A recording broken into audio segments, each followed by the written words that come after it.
Hello hi friends, welcome back to మన క్రికెట్కి అయితే స్వాగతం. అది ఈరోజు మరి చెప్పే టాపిక్ ఏంటంటే పంజాబ్ వర్సెస్ లక్నో. మరి ఇంట్రెస్టింగ్ మ్యాచ్గా మనం చెప్పాలి. ఎందుకు ఆ ఇంట్రెస్టింగ్ ఏమిటి అనేది ముందుకైతే వెళ్ళిపోతే మరి ఇంకా మా ఛానల్ ఇంకా సబ్స్క్రైబ్ చేయకపోతే వెంటనే మరి సబ్స్క్రైబ్ మాత్రం మర్చిపోకండి, షేర్ అయితే మర్చిపోకండి. మరి ఈ వీడియోకి 100 లైక్స్ అనేది ఇస్తారని నేనైతే మాత్రం అయితే కోరుకుంటూ ఉన్నాను. కింద నా టెలిగ్రామ్ లింక్ అనేది ఉంది, దాంట్లో పోలింగ్ అనేది ఉంటుంది, డ్రీమ్ లెవెల్ అనేది ఉంటుంది. మరెన్నో అప్డేట్స్ ఏమైనా వస్తే ఐపీఎల్ ఇంపార్టెంట్ అప్డేట్స్ అనేది వస్తే అక్కడైతే తెలుపుతాను. మరి మీరు అందరూ కూడా అక్కడ వెళ్ళి సబ్స్క్రైబ్ మాత్రం మర్చిపోకండి. మరిన్ని యూజింగ్ ఇంపార్టెంట్ అనేది అక్కడ టెలిగ్రామ్లో పోస్టింగ్ అనేది చేయడం కూడా నాకు మీరు సపోర్టింగ్గా ఉంటారు కాబట్టి మరి మ్యాటర్లోకి అయితే వెళ్ళిపోతాం. పంజాబ్ వర్సెస్ లక్నో, ఈ రెండు టీంలు వచ్చేసి లక్నోకి అయితే ఒక మ్యాచ్ అనేది ఓడిపోయింది, ఒక మ్యాచ్ అనేది గెలిచింది మొన్నటిసారి. మరి పంజాబ్ అయితే ఘన విజయంతో మొన్నటిసారి అయితే గెలిచిందని చెప్పచ్చు. మరి ఏమిటి అసలు మ్యాచ్ పరిస్థితి, యాక్టివిటీస్ ఏంటి, మ్యాచ్ ప్రొడక్షన్స్ ఏమిటి, మరి ప్లేయింగ్ లెవెల్ ఎలా ఉంటుంది, బలబలాల పరిస్థితి ఎలా ఉంటుంది, పిచ్ రిపోర్ట్ ఏంటి అనేది ఈ వీడియోలోకి అయితే మనం తెలుసుకుందాం. మరి ముందు రికార్డ్స్ చూసుకున్న 3 మ్యాచ్లు, ఇక్కడ టోటల్గా 4 మ్యాచ్లు అనేది జరిగింది. 3 మ్యాచ్లు అనేది లక్నో గెలిస్తే ఒక మ్యాచ్కి పరిమితమైంది మధ్య.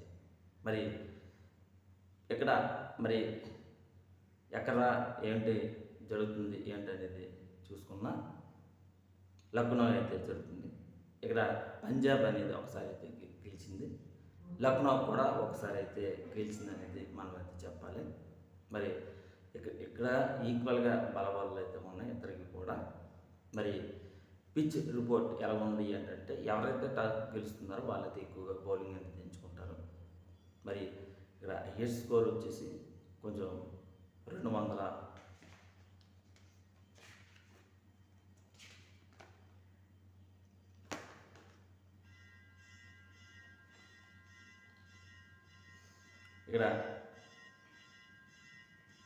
ఇక్కడ హైయెస్ట్ స్కోర్ వచ్చేసి 287. మరి చేజింగ్ వచ్చేసి 213 అయితే ఉంది. అయితే యావరేజ్ స్కోర్ వచ్చేసి చూసుకున్న 169గా ఉంది, చేజింగ్ అయితే 150గా అయితే ఉందని మనం చెప్పాలి. మరి నాకు తెలిసినంత వరకు 10 కానీ 20 కానీ వచ్చిందంటే చాలా వరకు కూడా చేజింగ్కి అనుకూలంగా ఉండే ఛాన్స్ ఎంతో ఉంది. ఖచ్చితంగా సరే 100గా ఉండే ఛాన్స్ ఉంది. ఫాస్ట్ బౌలర్కి తర్వాత స్పిన్నర్స్కి అనుకూలించే ఛాన్స్ అనేది ఎక్కువ ఉందనేది మనం భావించాలి. మరి నెక్స్ట్ చూసుకున్న మరి ప్లేయింగ్ లెవెల్ ఎలా ఉండబోతుంది ఏమిటి అనేది చూసుకున్న ప్లేయింగ్ లెవెల్. మరి ఎల్ఎస్జీ చూసుకున్న ఎల్ఎస్జీ చాలా పర్ఫెక్ట్గా బ్యాటింగ్లో ఉందని చెప్పచ్చు. 100% కూడా చాలా బలంగా బ్యాటింగ్లో ఉందని చెప్పచ్చు. ఒకవేళ చేజింగ్లో ఎల్ఎస్జీ అయితే చేసిందంటే చాలా వరకు కూడా గెలుపు ఉండే ఛాన్స్ అనేది ఎల్ఎస్జీకి ఎక్కువ ఉండే ఛాన్స్ ఉంటుంది. అయితే లేదు ఫస్ట్ మరి బ్యాటింగ్ అనేది చేసిందంటే మరి బౌలింగ్లో ఫెయిల్యూర్స్గా నాకు మరి అనిపిస్తుంది. కానీ బౌలింగ్లో కాస్త బాలేదు అనేది మనం చెప్పచ్చు. ఒక రవి బిస్మన్ మినహా చాలా వరకు కూడా అందరూ కూడా పర్ఫార్మెన్స్ అనేది ఫెయిల్యూర్స్గా మనం చెప్పచ్చు. ఎక్కువగా రన్స్ అందిస్తున్నారు, చాలా వరకు కూడా ఉన్నారని చెప్పచ్చు. ఓపెనర్ నుండి కూడా భావిస్తే ఇక్కడ మార్క్స్ నుండి కానీ మాక్రన్ అయితే ఫామ్ అనేది చూసుకోవాలి. మరి మార్క్స్ అయితే చాలా ఎక్సలెంట్గా మరి ఉందని చెప్పచ్చు. మాక్రన్ అయితే కంగారు అయితే పడతాడు అంటే ఏసీటీసీ క్యాండిడేట్ మాట మాక్రన్. మరి చాలా జాగ్రత్త ఆడితే చాలా మంచిది. మరి ఇక్కడ పొరాన్ని చూసుకున్న కాటమ రాయిలాగా ఇక్కడ చెరవేగి ఆడుతున్నారనేది మనం చెప్పచ్చు. పొరాన్ని అయితే వెరీ ఇంట్రెస్టింగ్గా మనం చెప్పాలి. మరి పంత్ చూసుకున్నా చాలా ఎక్సలెంట్గా మనం చెప్పచ్చు. 115 రన్స్ అనేది చేసేది అనేది మనం చెప్పచ్చు. కెల్లర్ చాలా ఎక్సలెంట్. మరి కెల్లర్ అయితే చివరి వరకు ఆడాడంటే బిగ్ స్కోర్ వచ్చే ఛాన్స్ 250 వచ్చినా సరే ఆశ్చర్యపోవట్లేదని మనం భావించాలి. పొరాన్ కానీ మిల్లర్ కానీ వీళ్ళిద్దరు కూడా ఉన్నారు అంటే చాలా చాలా పర్ఫెక్ట్గా మనం చెప్పచ్చు. వెరీ ఎక్సలెంట్గా మనం చెప్పచ్చు. ఇక్కడ మరి బదాని అయితే ఫామ్లోకి అయితే రావాల్సిన పరిస్థితులు కూడా ఎక్కువగా ఉన్నాయి. మరి బౌలింగ్లో చూసుకున్న ప్రిన్సెస్ యాదవ్ అయితే మనసారి ఒక వికెట్ అనేది తీసాడు, రవి బేస్మన్ చాలా వికెట్ని తీసాడు, ఠాగూర్ కూడా వెరీ వెరీ ఇంట్రెస్టింగ్. 4 వికెట్లు తీశారు. టాగ్ అండ్ రవి బేస్మన్ అయితే చాలా ఎక్సలెంట్ మెయిన్ క్లియర్ బౌలర్గా మనమైతే చెప్పాలి అని చెప్పచ్చు. అవిస్ ఖాన్ అయితే ఎక్కువగా రన్స్ ఇచ్చాడు. ఫామ్ అయితే రావాలి, రాకపోతే కొంచెం కష్టంగా ఉండే ఛాన్స్ ఉంటుందని నాకు మరి అనిపిస్తుంది. మరి ఇక్కడ మయాంక్ యాదవ్ కానీ వచ్చాడంటే ఎల్ఎస్జీ చాలా పర్ఫెక్ట్గా మరి బౌలింగ్లో ఉండే ఛాన్స్ ఉంటుంది. కానీ గాయం కారణంగా మరి దూరం అయితే అయ్యేది. చాలా వరకు కూడా ఇతను లేని లోటు అనేది కనిపిస్తుందని చెప్పచ్చు.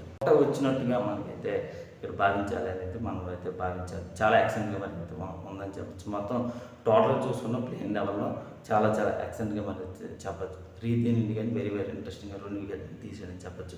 సిద్ధార్థ్ నుండి కూడా స్పిన్నర్ల విభాగంలో చూసుకుని చాలా వరకు కూడా బ్యాటర్ నాకు మరి అనిపిస్తుంది. మరి ఇంపార్ట్ ప్లేయర్గా సిద్ధార్థ్ దాన్ని తీసుకున్న బ్యాటర్గా నాకు మరి అనిపిస్తుంది. స్పిన్నర్లో చూసుకున్న రవి బేస్మన్ తోడుగా జతగా తీసుకుంటే చర్చల మధ్య నాకు మరి అనిపిస్తుంది. లేదు కుదరదు అనుకుంటే సమాధానం కూడా ఇన్ఫాక్ట్ ప్లేయర్గా తీసుకున్న కోసం సమాజ్ అయితే మన అయితే విజృంభించాడని మనం చెప్పచ్చు.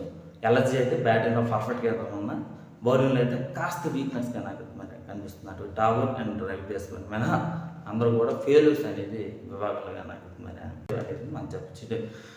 మరి పంజాబ్ పరిస్థితి వచ్చేస్తే మాత్రం బ్యాటింగ్లో కానీ బౌలర్లో కానీ ఎక్సలెంట్గా మనం చెప్పచ్చు. ఈక్వల్గా ఉన్నాయని చెప్పచ్చు. ఈక్వల్గా మధ్యస్థంగా ఉంది అని చెప్పచ్చు.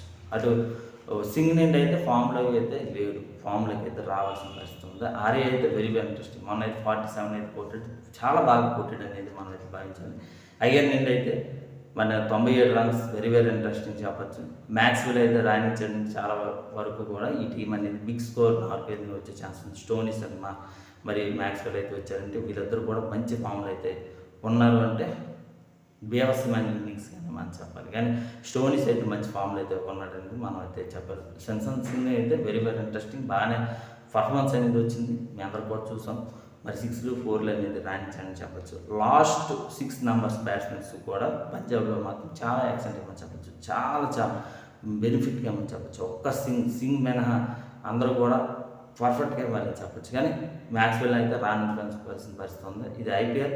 మరి ఐపీఎల్లో రాణించకపోతే మరి తర్వాత సీజన్లో కూడా తీసుకునే ఉద్దేశం కూడా ఏ ఫ్రాంచైజీ అనేది చూపరు. కానీ చాలా చాలా కీలకమైన ఇన్నింగ్స్ ఆడితే చాలా మంది మ్యాక్స్వెల్ నుండి వచ్చిందంటే చాలా బెటర్గా నాకు మరి అనిపిస్తుంది. మరి ఆన్సర్ని అయితే ఎక్కువగా రన్స్ ఇచ్చారు కానీ ఒక వికెట్ తీసాడు. చాలా చాలా ఎక్సలెంట్గా మరి చెప్పచ్చు. చాలా నుండి కూడా వెరీ వెరీ ఇంట్రెస్టింగ్గా మరి చెప్పాల్సిన పరిస్థితి ఉంది. మరి స్టోనీస్ నుండి కూడా ఎక్కువగా రన్స్ ఇచ్చాడు. కానీ బౌలింగ్ అయితే చూసుకోవాలి. మ్యాక్స్వెల్ అయితే ఒక వికెట్ తీసాడు. మరి బౌలింగ్ అయితే చాలా చాలా ఎక్సలెంట్ మరి చెప్పాలి.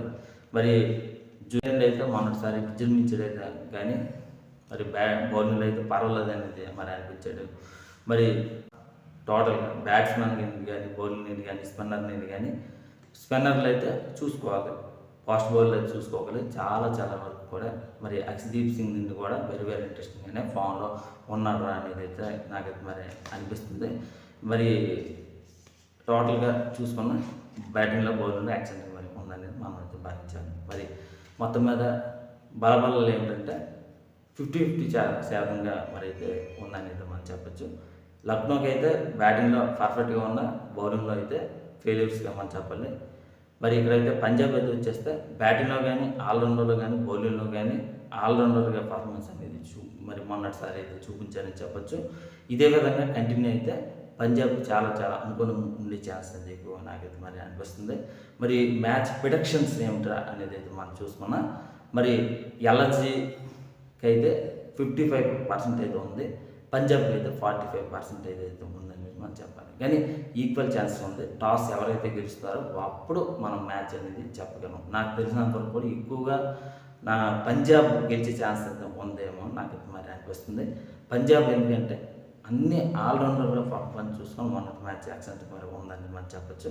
మరి ఎల్ఎస్జీ చూసుకున్నాం, బౌలింగ్లో అయితే చూసుకోవాలి. మరి ఫస్ట్ చేజింగ్ చేశారంటే ఖచ్చితంగా ఎల్ఎస్జీ గెలిచే ఛాన్స్ అయితే ఉంది.